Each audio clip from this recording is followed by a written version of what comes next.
Can you use regular dog brushes to card wool? Today, we're going to find out.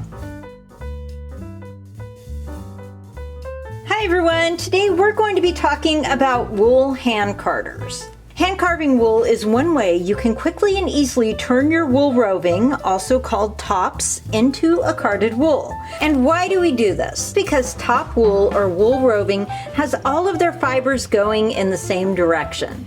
And this is useful for a lot of techniques in needle felting, like when you want to add hair or fur to your sculptures. And you can see here, every fiber is laying in one direction and it's very smooth. But this is very difficult to felt in its current state. You need the wool to be carded or tangled up. This wool has been machine carded and you can see that the wool is laying in all different directions. This is very easy to felt. It's a complete mess, but that's exactly what you want for needle felting. This wool has been machine carded and this is really handy to have on hand. But usually the colors are limited, so hand carving is useful if you decide you want to create your own color combination, or you have wool tops or roving that you want to needle felt and so you need them tangled up. One thing you'll notice about hand carders is they look very similar to a specific kind of dog brush called slicker brushes. Can these work? Absolutely. They're essentially the same exact thing.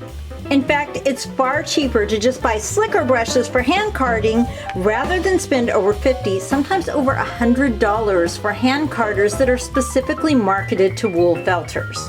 Plus, if you compare reviews of these products, most of the reviews for the lower cost hand carders are quite negative compared to the rave reviews of the cheapest slicker brushes. So it's obvious there's a quality difference.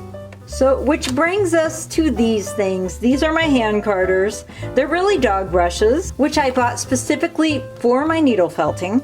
I spent around $12 total for 2 hand carders, whereas the marketed hand carders of the same exact size would cost me at least double for the ones with really bad reviews and up to $40 or $50 for the ones with better reviews. For the lower cost ones, everyone complains about them breaking.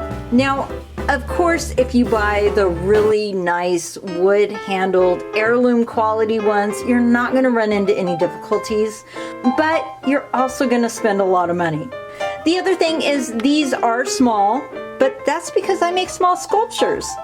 And I typically don't need to card huge amounts of wool for my projects. With that in mind, this probably won't be the best option for you if you do need larger amounts of wool for your projects. You may also notice there are little bits of protective plastic, and this is probably to protect your pet and make him feel more comfortable while you're brushing him.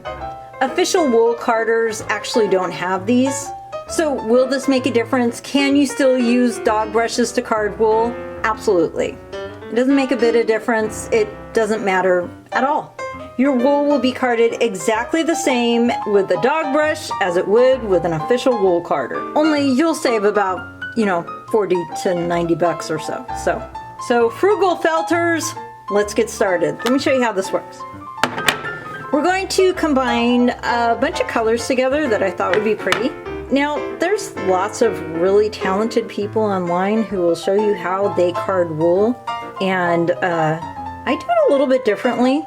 My objective is to make sure that this is as tangled up as possible so that when I go to needle felt, it's very easy to felt the wool. And I don't have the fibers laying predominantly in one direction. So you just kind of work it a little bit like this, and then I go kind of to the side, and then like this.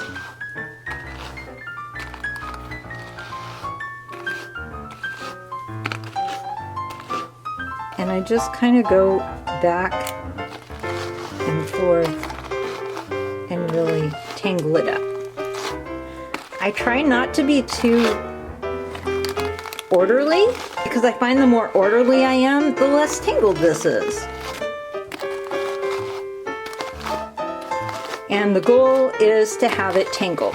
So any way you can achieve that goal quickly is good.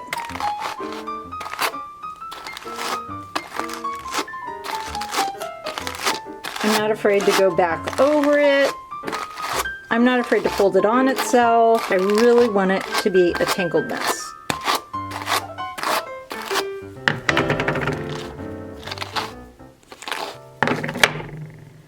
Okay, starting to look good, but I think we can do a little bit more.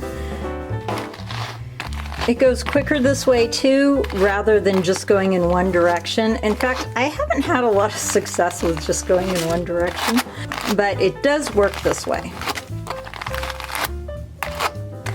Okay, now this is ready to be felted.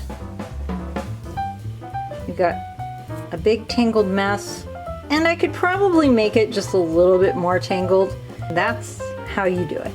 I'm going to use the other method now that I've seen other people use and show you why I don't use that method. This is what I've seen other felters do. Maybe I'm doing it wrong, I don't know.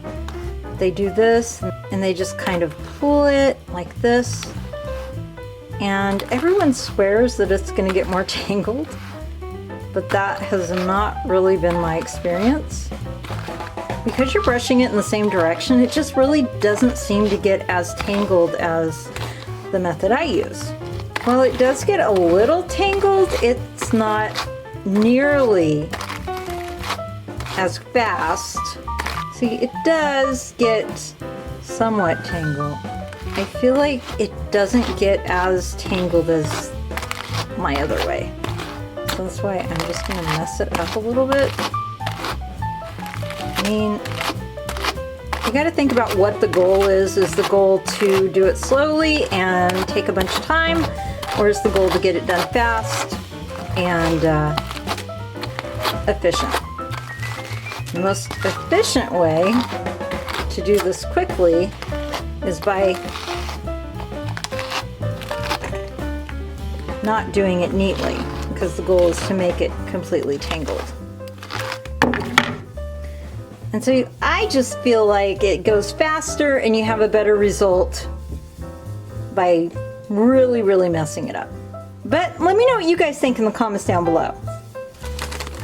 So here's our machine carded. Obviously, if you went back and forth longer, it would be closer to this.